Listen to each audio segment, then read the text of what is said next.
silakan masuk. Iya. Silakan duduk senyamannya aja, mau di mana? Saya di sini Robert.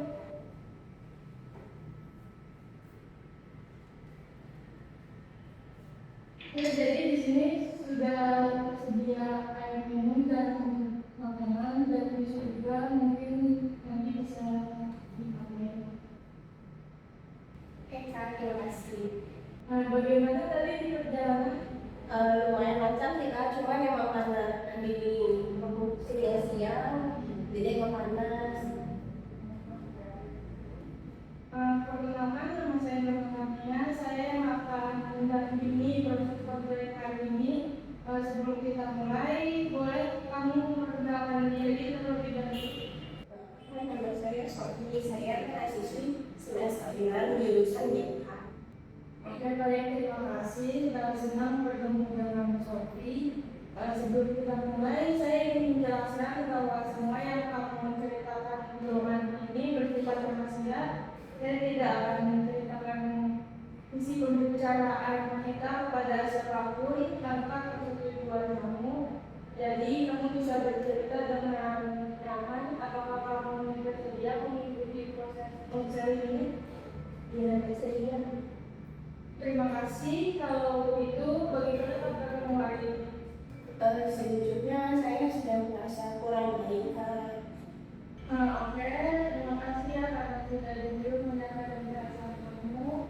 Kalau boleh tahu, apa yang membuatmu merasa kurang baik akhir-akhir ini? Jujur Kak, saya merasa kurang percaya diri. Kurang percaya diri seperti apa yang tadi kamu rasakan? Saya kurang percaya diri pada teman-teman saya, khususnya ketika melihat teman-teman saya ini sudah memiliki kayak arah lah tujuan hidup, mereka mau kemana gimana gitu. Jadi saya kayak kurang percaya diri karena saya melihat mereka itu percaya diri dalam menjalani hidupnya. Jadi ketika melihat teman-teman kamu mulai merasa kamu itu tidak sebaik mereka ya. Dengan cerita itu saya menangkap bahwa kamu merasa perjalananmu berbeda dengan teman-temanmu. Iya Kak, mereka tuh kelihatan punya pengembangan yang jauh. Lagi sekarang kan saya sudah menginjak semester 6, di mana seharusnya saya memiliki banyak ilmu. Iya Kak,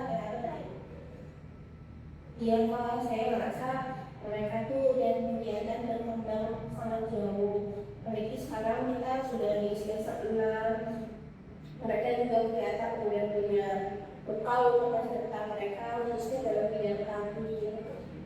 Jadi saya merasa kayak saya nggak punya sesuatu yang bisa saya kembangkan atau saya kembangkan lebih jauh untuk diri saya sendiri.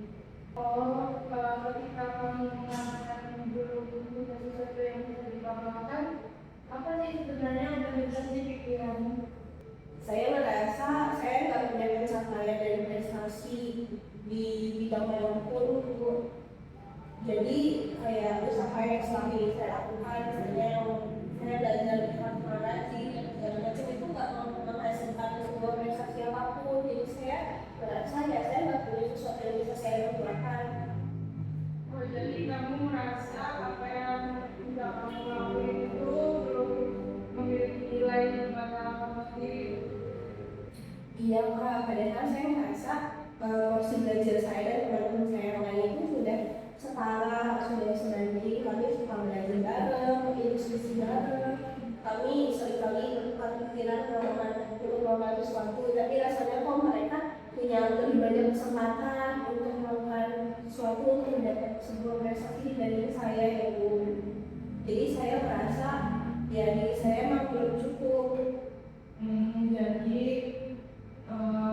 seolah-olah kamu menetapkan standar yang cukup tinggi ya untuk dirimu sendiri. Ya mungkin begitu. Terus gimana perasaanmu ketika merasa belum dilakukan? Ketika merasa belum bisa mencapai standar yang kamu inginkan? Jujur Bu, saya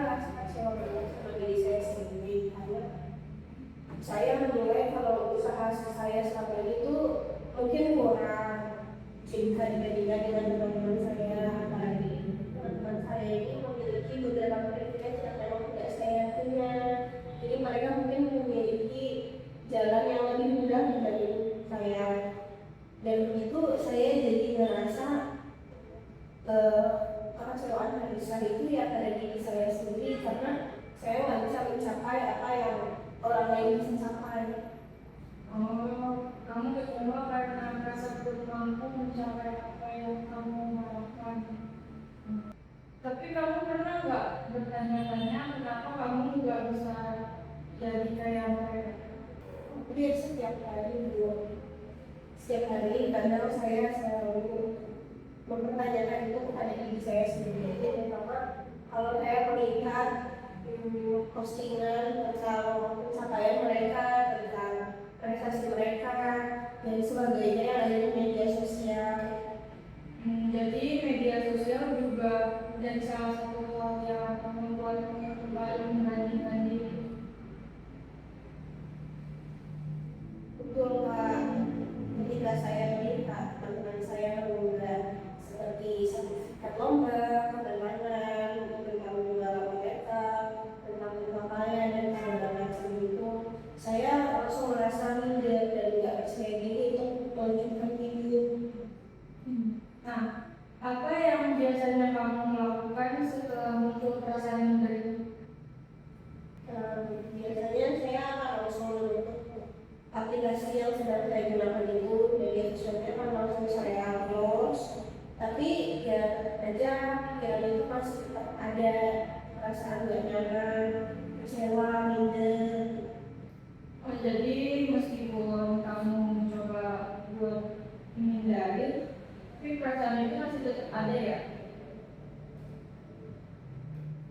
Iya Pak, jadi beberapa kali juga itu membuat diri saya nggak fokus untuk mengerjakan tugas yang seharusnya saya fokuskan diri saya di sana gitu. Nah, apa yang terjadi ketika kamu mulai sulit fokus? Biasanya kalau saya kurang fokus setelah itu, saya akan menunda tugas karena saya merasa kalau misalnya tugasnya ditunda nanti, saya mungkin bisa lebih fokus, jadi pekerjaannya bisa lebih baik gitu. Jadi rasa tidak percaya diri itu akhirnya mempengaruhi semangatmu untuk mengerjakan tugas itu.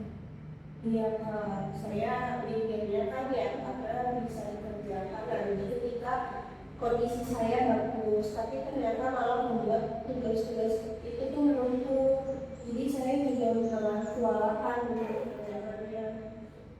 Nah, kalau udah kayak gitu, gimana perasaan kamu ketika tugas mulai menunda?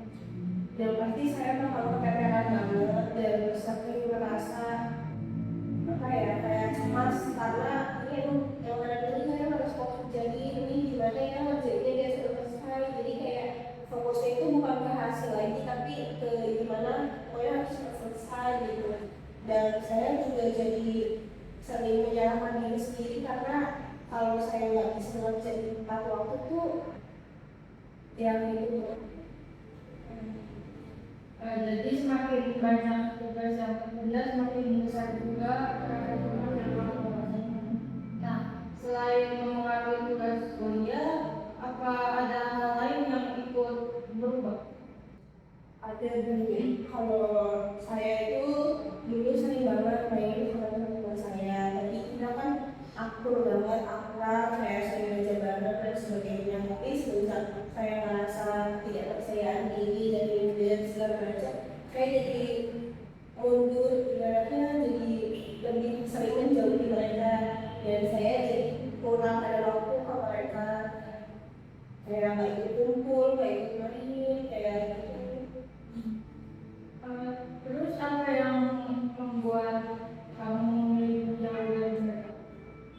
Karena saya ingin menghindari obrolan-obrolan terkait pencapaian dan lain-lain yang karena saya nggak punya Bu, jadi kayak kalau misalnya mereka ngobrolin itu aku harus jawabnya dengan apa, karena aku nggak punya. Jadi kalau kayak gitu aku akan sakit diri, aku akan sedih, kecewa lagi sama diri aku sendiri. Jadi itu yang bikin aku nggak mau ketemu mereka dulu karena aku takut.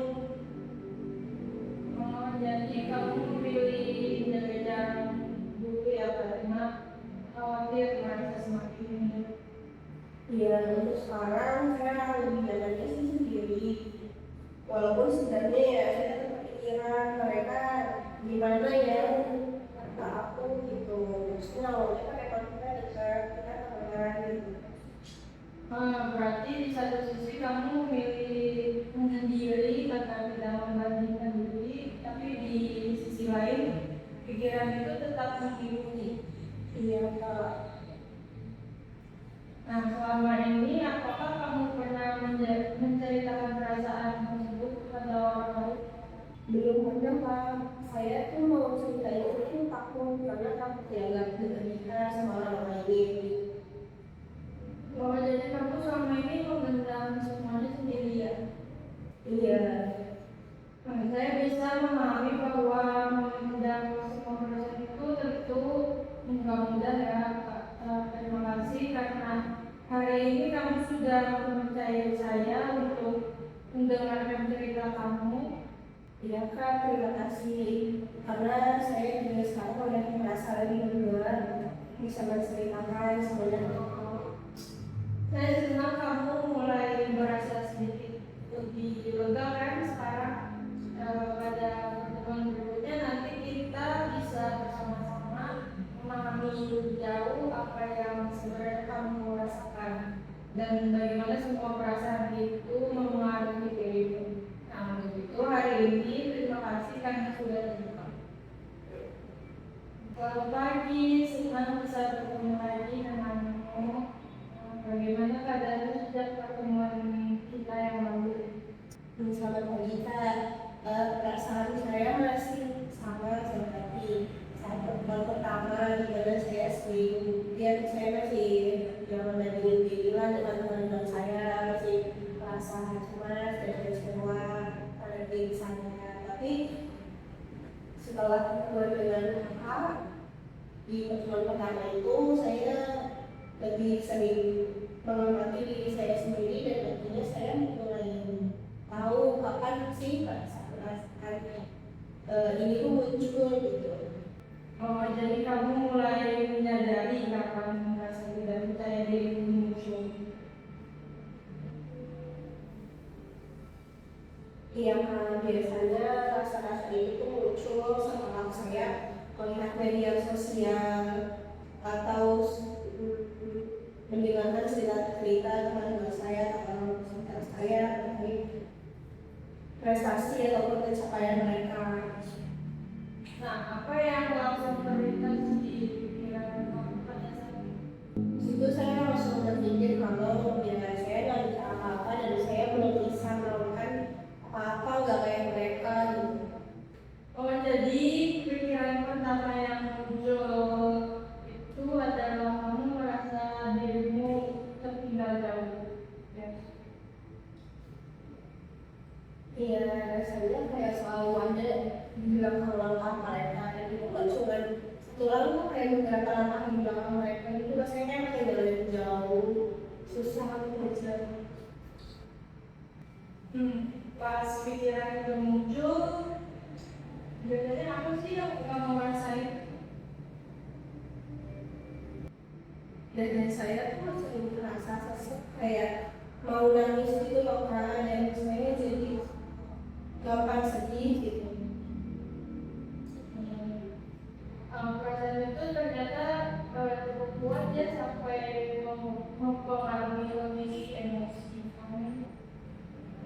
Iya Kak, kadang saya juga minggunya susah tidur karena mikirin masa-masa ke depan itu bakal gimana. Tapi kalau kamu biasanya pikiran gak sih mikirin hal masa depan kamu itu gimana? Ya kan saya takut kalau nantinya saya nggak bisa lulus tepat waktu atau mendapatkan pekerjaan yang baik. Jadi bukan hanya tentang pencapaian teman-teman, tapi juga ada rasa khawatir ya terhadap masa depan sendiri. Iya Kak. Selama ini, apa kamu pernah memberikan penghargaan pada dirimu atau atas usaha yang sudah kamu lakukan? Pernah sih Kak. Apa yang membuatmu sulit menghargai dirimu sendiri? Ya karena saya merasa belum cukup, saya belum dapat apa-apa, jadi apa yang harus dihargai, apa yang harus dikasih penghargaan itu Karena apa gitu? Karena saya merasa ya emang saya belum dapat apa-apa. Oh, jadi berapapun usaha yang udah kamu lakuin itu rasanya masih selalu kurang dibanding sendiri ya? Iya Kak, saya merasa harus jadi lebih baik lagi setiap hari. Nah, menurut kamu nih, dari mana muncul tuntutan untuk selalu harus lebih baik? Mungkin karena saya ingin orang lain juga melihat keberhasilan saya. Oh, jadi ada keinginan yang besar untuk diambil dan untuk dari orang lain. Iya Kak, saya mau banget membantu orang tua saya. Berarti orang tua bukan itu memiliki arti yang penting. Penting Kak, saya nggak mau mengecewakan mereka. Ketika kamu merasa berusaha memenuhi harapan itu, apa yang kamu rasakan?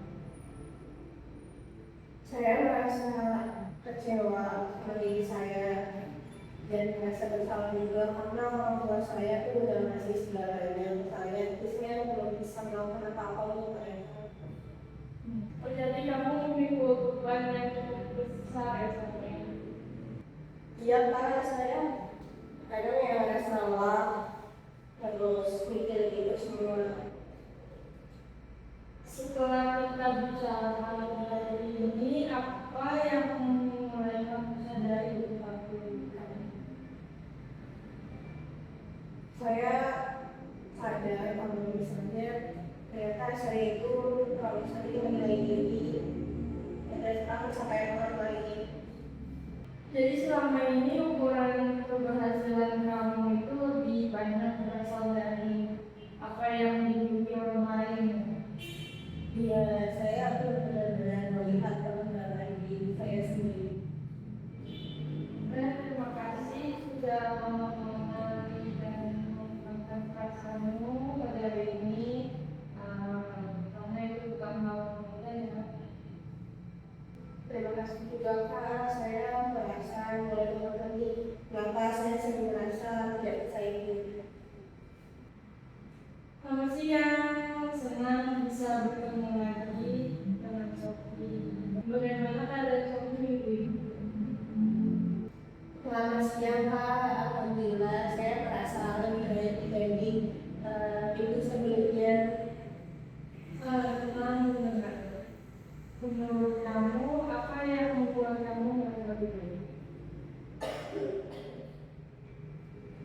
Setelah pertemuan beberapa pertemuan yang lalu, saya jadi banyak berpikir, saya juga sadar kalau selama ini saya terlalu sibuk menilai kehidupan orang lain sampai lupa melihat diri sendiri.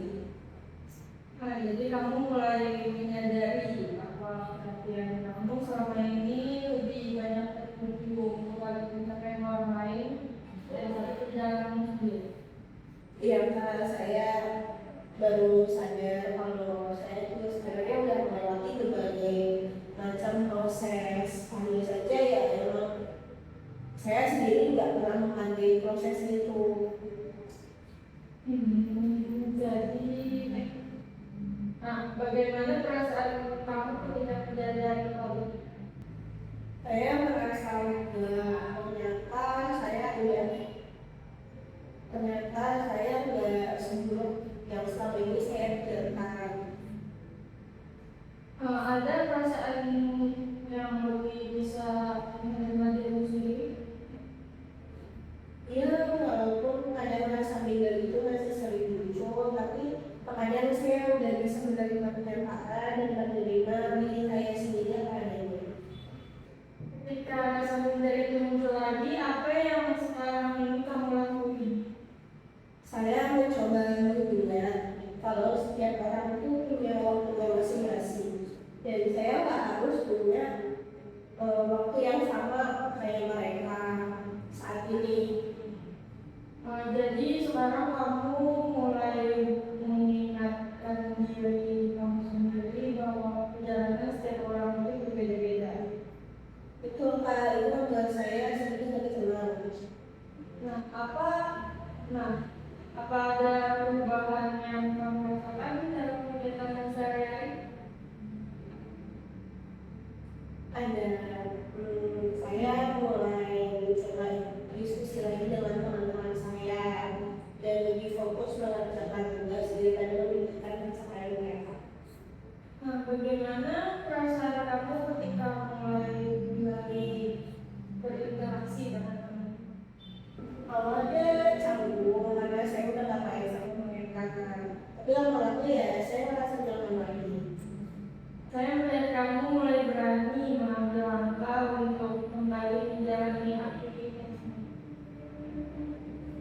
Iya Kak, saya ingin pelan-pelan kembali menjadi diri saya sendiri.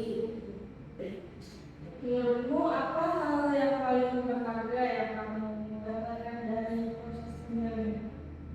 Saya belajar kalau selama ini masalahnya bukan karena saya tidak mampu, tapi karena saya terlalu sering membandingkan diri dengan orang lain yang membuat koneksi saya terputus.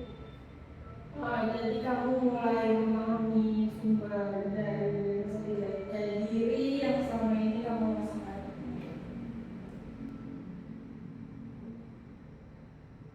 Kayak gitu.